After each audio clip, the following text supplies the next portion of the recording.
사랑합니다. 성도 여러분, 5분 말씀 하루 묵상 최현우 목사입니다. 출애굽기 1장 6, 7절 말씀 읽어드리겠습니다. 요셉과 그의 모든 형제와 그 시대의 사람은 다 죽었고 그러나 이스라엘 자손은 생육하고 불어나 번성하고 매우 강하여 온 땅에 가득하게 되었더라. 아멘.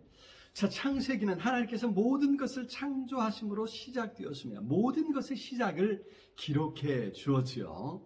그러나 끝날 때는 죽음으로 끝났습니다.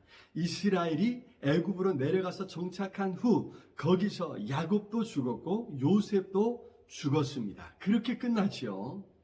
그런데 그냥 죽은 것이 아니라 가나안 땅에 장사해달라고 신신당부하고 세상을 떠났습니다. 애굽에서 잘 먹고 잘 살았다는 것으로 이야기가 끝난 것이 아니라는 것입니다. 이제 출애굽께서 새로운 시작을 볼 수 있습니다. 그렇게 요셉의 인도로 애굽에 내려갔던 이스라엘은 70여 명밖에 되지 않은 소수였습니다. 그런데 애굽에서 가장 비옥한 땅, 고센 땅에 살면서 이스라엘 백성들은 아주 많은 숫자로 불어나기 시작했습니다. 이스라엘은 이제 한 민족을 이루기에 충분할 만큼 번창한 것입니다. 여기 생육하고 불어나 번성하고 매우 강하여 온 땅에 가득하게 되었더라 했습니다. 무려 5가지 단어로 이스라엘 백성들이 얼마나 크게 번창하게 된가를 표현해주고 있습니다.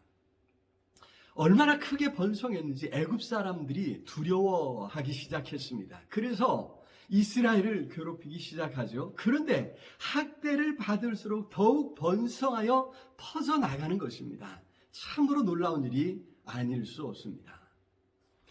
자, 이렇게 번성하는 이유가, 그 비결이 무엇일까요? 우리가 놓치지 말아야 할 것은 바로 하나님의 언약이 드디어 성취되고 있다는 사실입니다. 아브라함을 처음 부르시면서 하셨던 언약, 창세기 12장 2절에 내가 너로 큰 민족을 이루고 내게 복을 주어 내 이름을 창대하게 하리니 너는 복이 될지라 하신 말씀이 그대로 성취되고 있는 것입니다. 그래서 이것을 볼 때 우리는 하나님의 약속을 끝까지 성취될 때까지 붙잡아야 함을 깨닫게 됩니다. 시간이 필요할 뿐입니다. 우리가 하나님의 방법을 이해하지 못해서 낙심하고 있었던 것뿐입니다. 그때를 기다리며 끝까지 기다림으로 결국엔 하나님의 언약이 성취되는 것을 보게 될 줄로 믿습니다.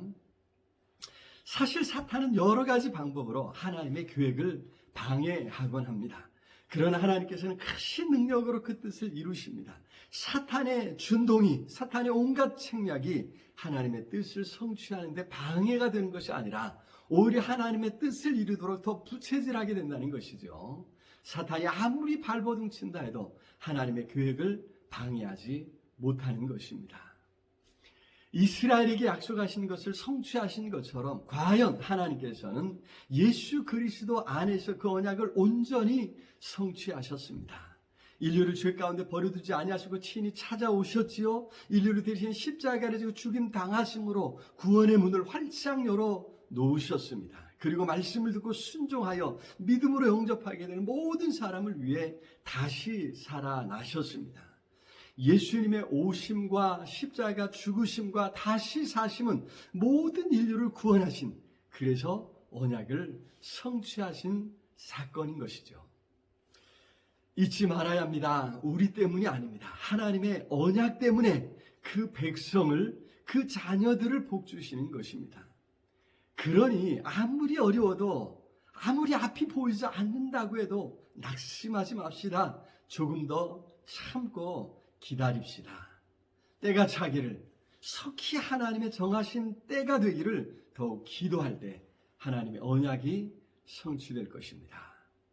이스라엘 자손들이 학대를 받을수록, 힘든 일을 당할수록 더욱 번창했던 것처럼 크게 번성하게 복주실 줄로 믿습니다. 사랑해 주님 참으로 감사합니다. 오늘도 우리의 삶에 찾아오셔서 함께 하시고 약속하신 대로 복 주시는 것 감사합니다.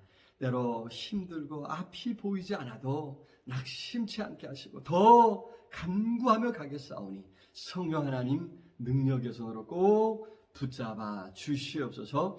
예수 그리스도 이름으로 기도드리옵나이다. 아멘. 아자, 오늘도 우리 주님 안에서 승리하시기를 기도합니다. 사랑합니다.